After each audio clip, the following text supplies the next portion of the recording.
नमस्कार. MSF update या YouTube चॅनलवरती आपल्या सर्वांचं स्वागत आहे.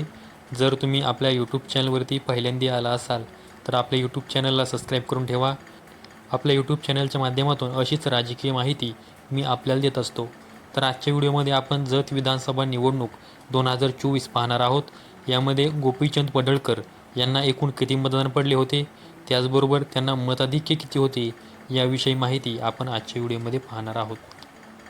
तर तुम्ही स्क्रीनवरती पाहू शकता, गोपीचंद पडळकर हे भाजप या पक्षाकडून निवडणूक लढवत होते व त्यांना एकूण 1,13,773 एवढे मतदान निवडणुकीमध्ये पडले होते.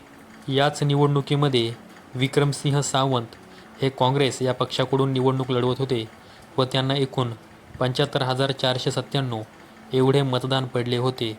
आणि एकंदरीत जर पाहिलं तर गोपीचंद पडळकर यांचा या निवडणुकीमध्ये विजय झाला होता व त्यांना या निवडणुकीमध्ये एकूण 38,276 एवढ्या मतांचं मताधिक्य होतं. या निवडणुकीमध्ये जेवढे मतदान झाले होते त्यापैकी 53.64% मतदान हे गोपीचंद पडळकर यांना झाले होते.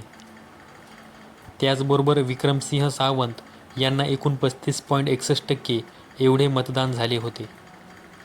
तर आजच्या व्हिडिओमध्ये आपण जत विधानसभा निवडणूक निकाल 2024 पाहिलेला आहे.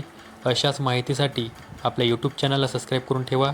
व्हिडिओ आवडल्यास व्हिडिओ लाईक करा. त्याचबरोबर या निवडणूक निकालासंदर्भात तुमचं मत काय आहे हे कमेंट करून नक्की सांगा.